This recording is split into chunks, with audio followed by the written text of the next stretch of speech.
The LinkedIn Podcast Network is sponsored by TIAA. TIAA makes you a retirement promise, a promise of a guaranteed retirement paycheck for life. Learn more at TIAA.org/promises pay off.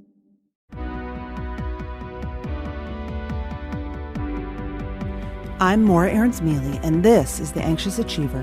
We look at stories from business leaders who've dealt with anxiety, depression, or other mental health challenges, how they fell down, how they picked themselves up, and how they hope workplaces can change.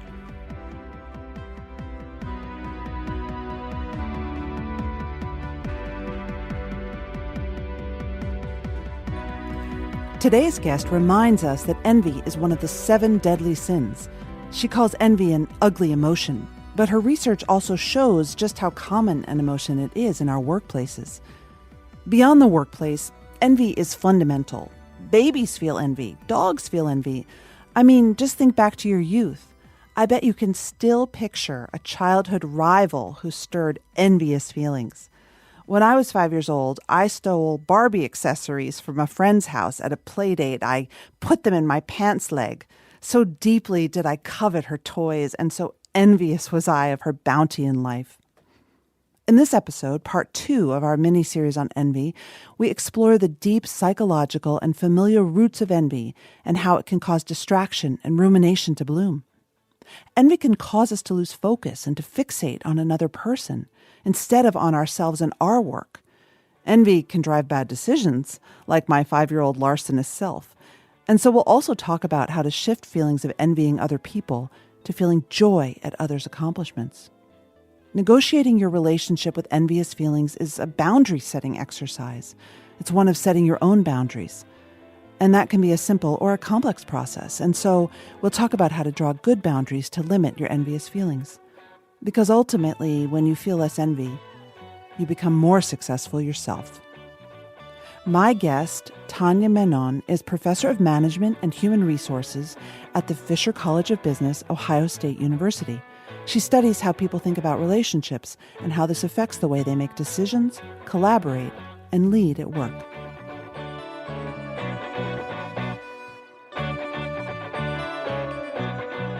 So, I'm curious what made you want to study envy? So when I started this research, envy wasn't a topic I would have ever picked to study. It's in fact a topic that many psychologists stay far away from.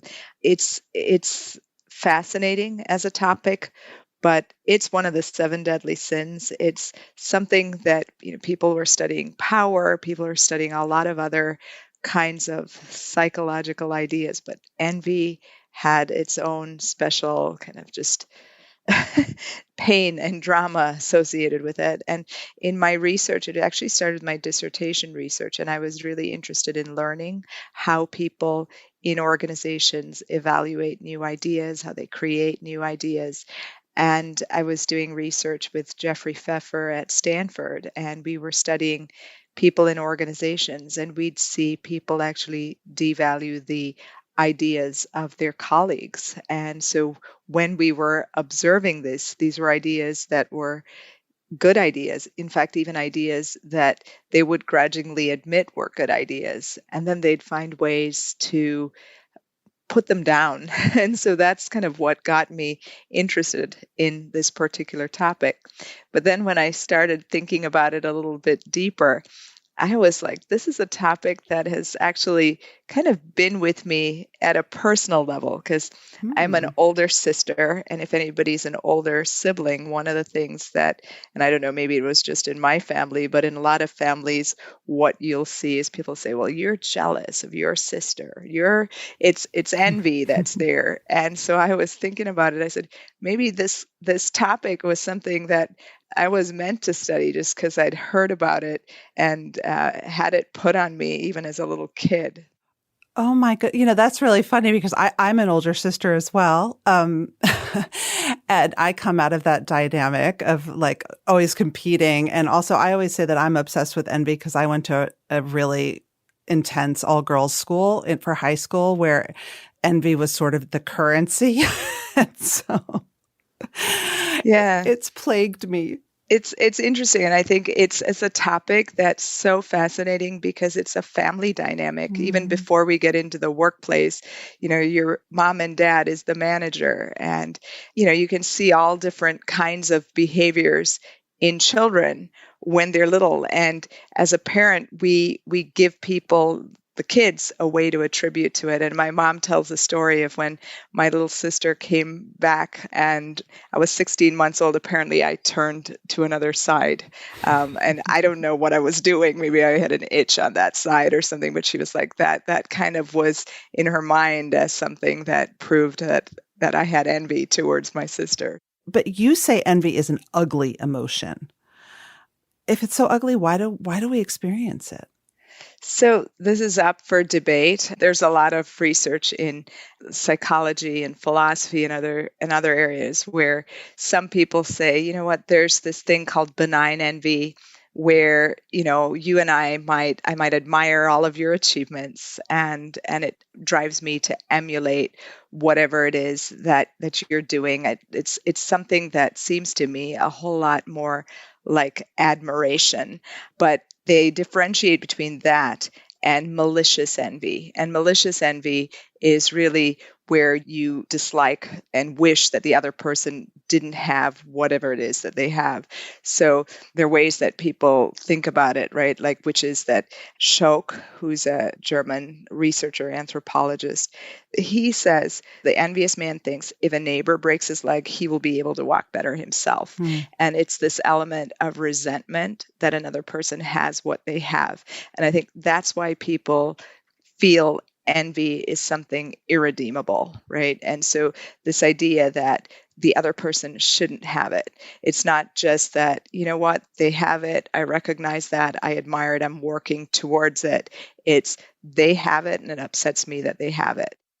When you were studying all those workers who downplayed and diminished their colleagues' ideas, do you believe it was those people's desire to see bad things happen to their colleagues or bad things happen to their colleagues' ideas, like maybe the new business line would fail and they would get fired? So that's a really great question. I don't think that's what they were hoping for. I think it came from fear. And Mm. so I think what makes this emotion so interesting is it comes from so many different places. There are many different types of it. And I think what they felt was fear. They felt that if these others were recognized for new ideas, what would happen to their ideas? What would happen to their own position? And so I think one of the things that Martha Nussbaum talks about in her book, The Monarchy of Fear, is that you have this kind of threat, this fear, and it can morph into other kinds of emotions. It could become envy, it could become anger, it could become lots of other ways of responding. Well, right, because you also say that emotions are causally interconnected and one emotion tends to lead to another. My question is, so what's the relevance then between envy and anxiety? Because we know that fear and anxiety are very related. Yeah, so they are connected. And so researchers have found that, so Robert Bringle, who's in Indiana University, he says that people who are more anxious and more worried experience jealousy in romantic relationships. Okay, and so, there's another conversation there about jealousy and envy. But when we talk about envy, we have talked about it in the context of threat. Mm. And people who are feeling anxious about their place in the world, their own abilities, that's where you're going to see a lot more envy dynamics as well. If people are secure, that's not going to manifest as much. When you're in a place of fear and anxiety, right, it's harder to focus, and it's definitely harder to stay focused on doing your own good job. I think that one of the things that's very hard is when you're in a place of fear and anxiety to get your own work done and not fixate on what someone else is doing and why they're better and why they're going to get all the goodies and you're going to not get any of the goodies. Is that consistent with what you found in your research? Yeah, I like how you talk about kind of where your attention is directed. And I think that is also one of the reasons why I am not someone who really sees envy as something that is even kind of this more benign elements as something that is necessarily helpful to motivating your own achievement. It's hard to do that when you have envy, when you have resentment, when you're focused on what that other person is, right? And so this is this idea that when we're so focused on that other person, how can we redirect and focus on ourselves and all of the other things that we have to do? And so in a lot of the work on kind of dealing with toxic people, they talk about it as, you have to set boundaries, right? We have to prevent that toxic person from kind of entering our boundary. And the way that I look at envy sometimes is it is a boundary setting exercise, but it's our own boundaries. Like it's our own eyes that are looking at other people, that are fixating on other people, that are looking at other people's standards. And we have to really set that boundary around ourselves so that we can work, so we can measure ourselves against our own standards rather than some kind of a standard that we imagine other people are living up to. Right. Or that other people literally set for us by saying, I mean, here's the thing that's really hard about envy, I think, for many of us in the modern competitive workplace is that I do think there's a strong mythology that envy sort of gets you ahead, right? Like that envy is motivating, right? That, oh man, I see my boss driving a Mercedes and I'm going to work hard enough so that one day I have a Mercedes, right? So it's when you say that I need to set boundaries against my own envy, well, I know that to be true because I know that envy causes me to lose focus and productivity, but I also have been taught that I got to want things, and that's sort of envy.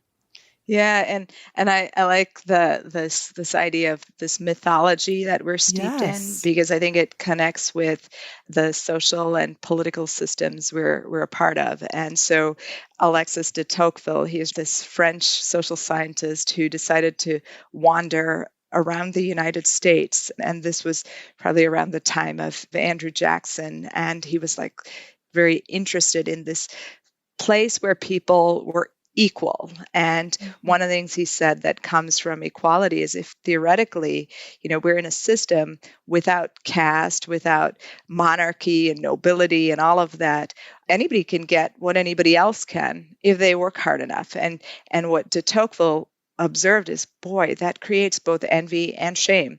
So all of these people, if I can get that Mercedes, then I should be doing that. And if I don't have it, boy, should I feel ashamed of myself. And it's part of this mythology that we are steeped in. But that mythology is so profound, the mythology of meritocracy and work, that if only I work hard enough, it's very difficult, I think, to overcome. Yeah, and I think the hierarchy and caste, as much as we despise all of that, it creates separations between people, and it creates predictability, it creates uncertainty. And what these social scientists were very interested in is that if you and I are equal, okay, that relationship between us can shift, it could change. If I work harder, I can go above you. That's a fundamental instability that's there as a result of that. And as we know, it's that kind of uncertainty, that kind of ambiguity is psychologically hard on people. The LinkedIn Podcast Network is sponsored by TIAA. In the last 100 years, we've seen financial markets swing, new currencies come and go, decades of savings lost in days, all showing that a retirement plan without a guarantee, quite simply, isn't enough. So more than a retirement plan, TIAA makes you a retirement promise. A promise of a guaranteed retirement paycheck for life. A promise that pays off. Learn more at TIAA.org/promisespayoff. In an HBR piece you wrote in 2010, you wrote that envy has sometimes been described as a social microscope. What did you mean by that? So Lee Thompson and I wrote that article, and we've done a few papers on envy. And this metaphor of a microscope has been used very often to describe the way in which we are so focused on small differences, and particularly small differences with respect to what we have versus others have. It's this measuring stick, and we are so small. If you look at what envy is, and anxiety. Mm-hmm. There's the German word for fear, which is angst, right? I'm probably saying it wrong, angst, right? And so the word anxiety, anguish, anger, all come from that word. And so what that word derives from is narrowing. Mm-hmm. And I think the danger of envy is that microscope, that it makes us fixated on others and their things versus ours. And it makes us small, right? We're like focused on the smallest differences rather than seeing ourselves and our connections to others in a larger way. Is this emotion, is this feeling making you a smaller person or a bigger person? Yeah. But I also want to say, I think any person would be lying if they said they never have felt it in their life. And certainly we all feel envy. And so I don't want listeners to feel shamed for feeling these feelings, right? Right. And I don't think we need to shame people for feeling the emotions, right? And so this is what we're saying. We have our feelings, which are just things that shouldn't be judged, things that we have inside of us, right? And then there's how we explain them, right? That's the cognitive part. And then how we act on them, how those feelings become engines for our actions. And that's where really our choices start. So you can feel whatever you want to feel, but how are you going to take those into actions that are productive for you, for your organization, for other people around you? And that's really the question. And that's the work. Mm-hmm. That's the work. That's the work. And it's so much work. It's so much work. So what would your advice be to someone? I think right now also is a very hard time. It's a very hard time because there is inequality that's rampant and the pandemic has made it worse. And a lot of people may have lost their jobs in a totally unfair way. And there are people who would say that, you know what, some envy is warranted right now because inequality has exploded in ways that are very unfair. And so what's your advice to someone who's maybe looking for a job and is overwhelmed with anxiety and some envy? How can you sort of calm it down enough so that you can stay focused and again, reclaim that attention and focus that you need maybe to find another job or get back on a path?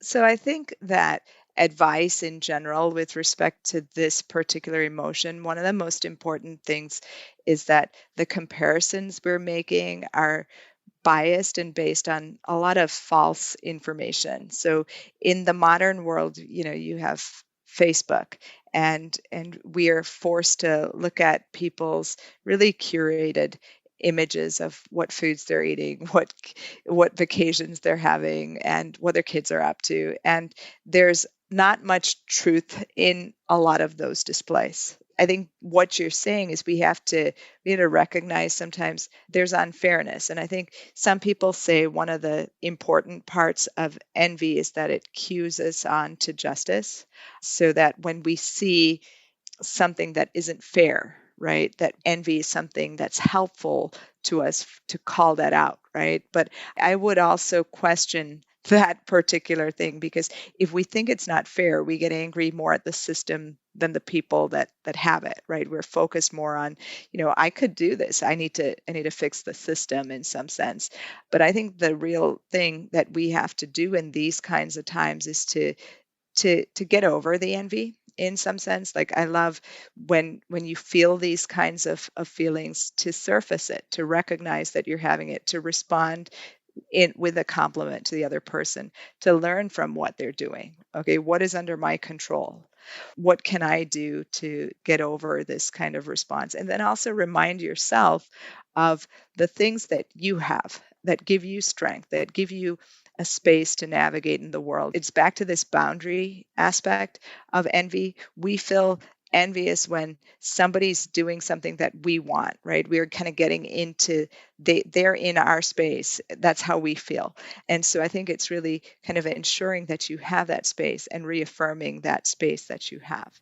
Well, can we break that down a little bit into very bite-sized pieces about setting boundaries? Because I think that would be helpful for people. You have a coworker and the coworker just got an assignment to write an article, right, in a trade publication. And you feel like, you've always been a pretty good writer and you've done writing for the team in the past. And why did your boss give that plum assignment that has visibility to your coworker? They don't deserve it. You deserve it. And you're feeling envy. You're feeling all kinds of feelings that are really getting in the way of your own work.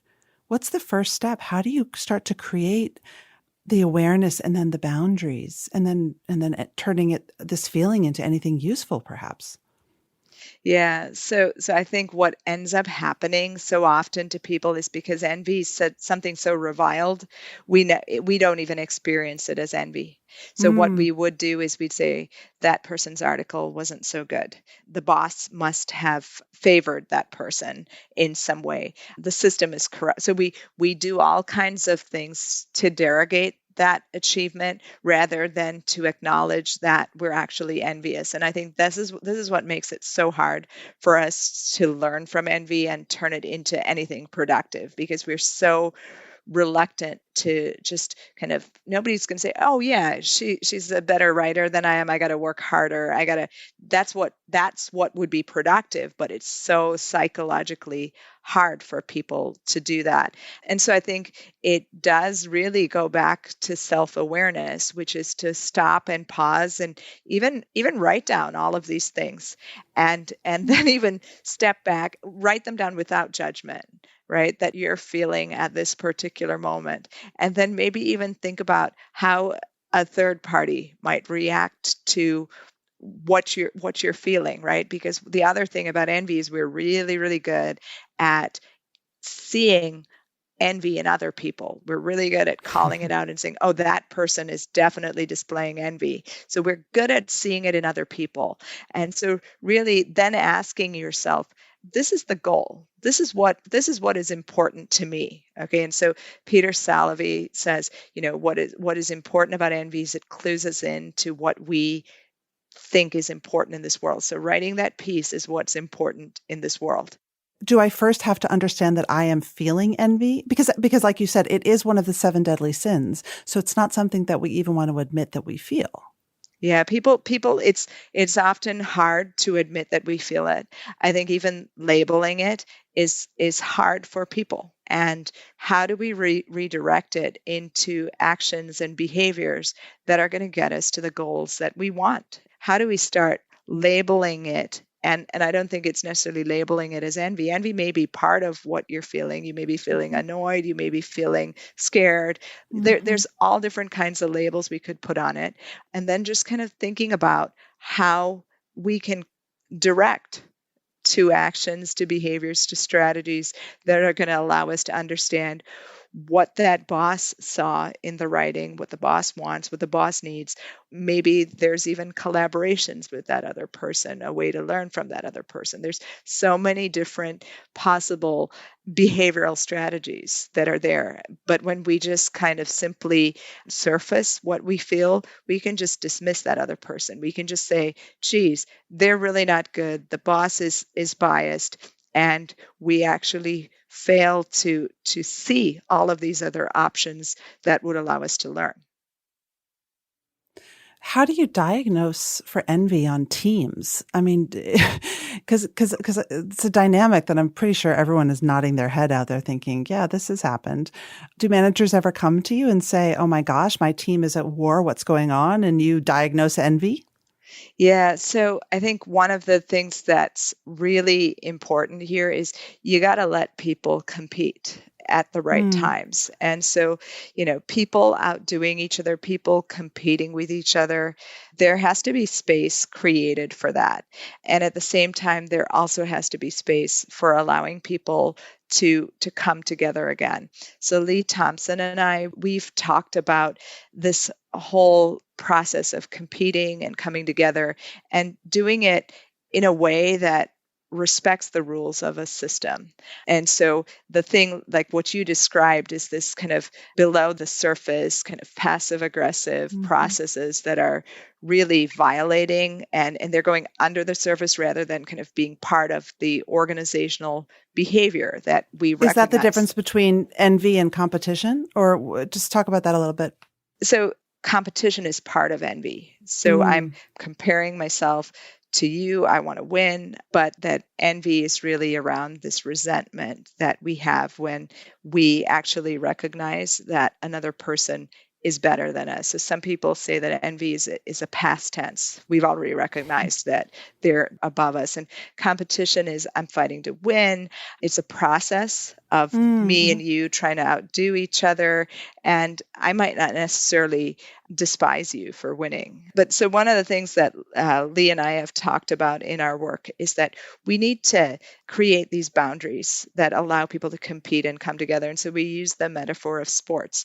And so if, for example, using tennis as an example, you and I could play tennis and we compete together. And then afterwards, we laugh. We have a good time together. We've competed. One of us has done better than the other, but then we're friends again. And you see this in a lot of sports.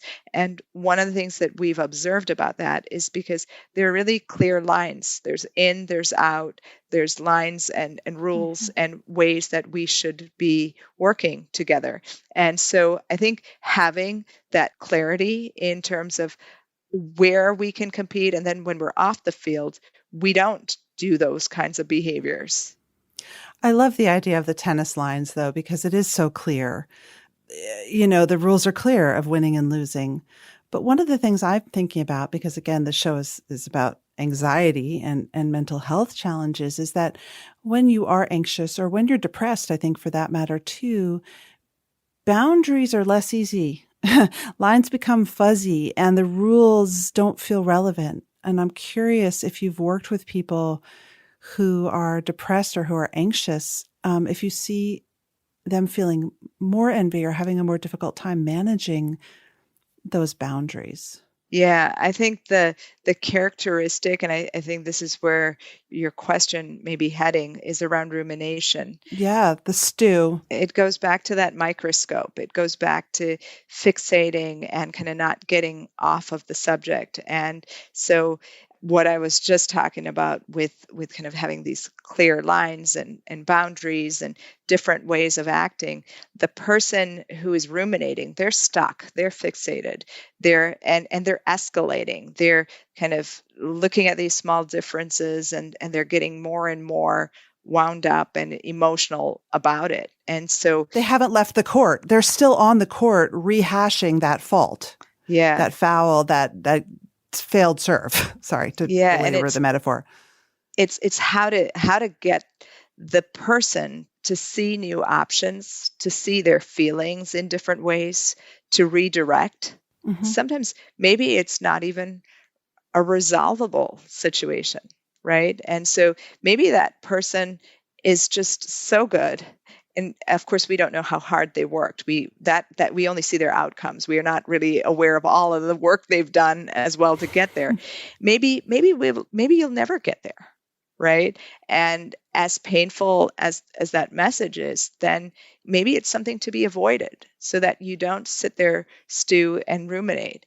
And it is this mental discipline of saying that my mind is going to this place where it's really, really not productive for me to be.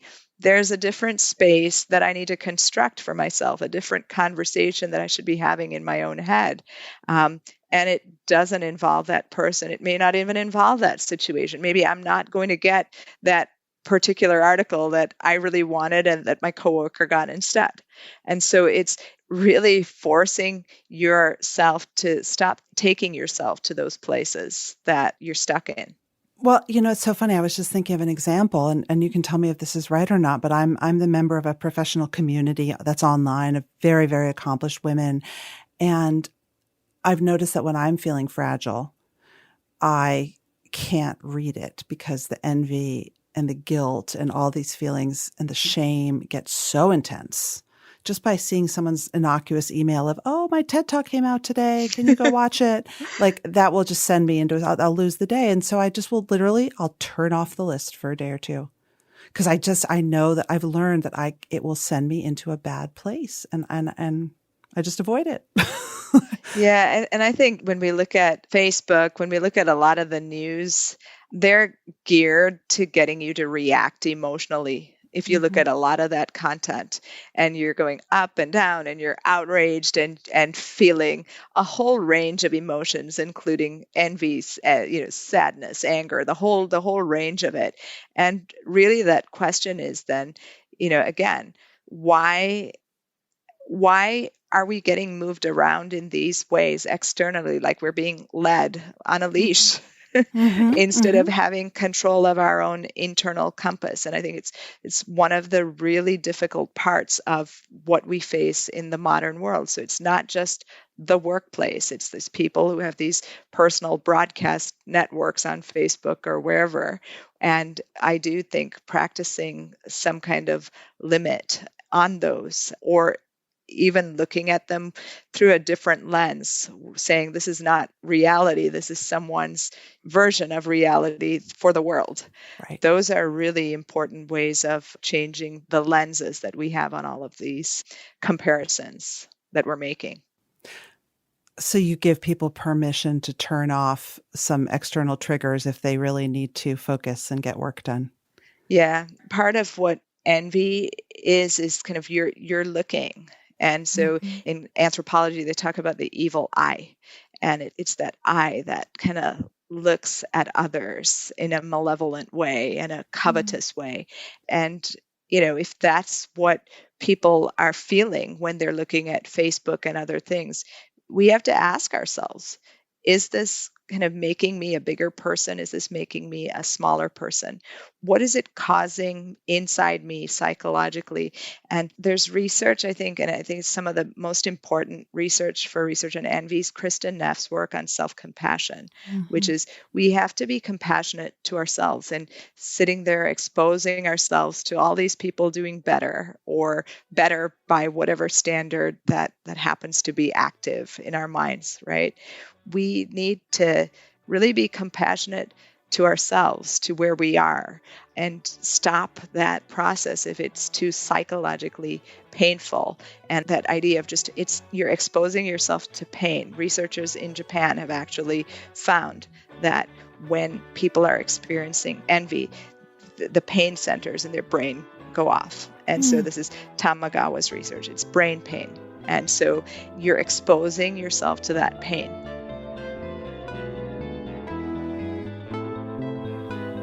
That's it for today's show. Thanks to my producer, Mary Dew, and thanks to Liz Sanchez for her help producing. Thanks to the team at HBR and the studio team who make the audio happen. I'm grateful to our guests for sharing their experiences and their truths, for you, our listeners, and for our advertisers. Please send me feedback. You can email anxiousachiever@gmail.com or tweet me at MauraAM. And if you love the show, tell your friends or subscribe and leave a review. From HBR Presents, this is Maura Aarons-Mele.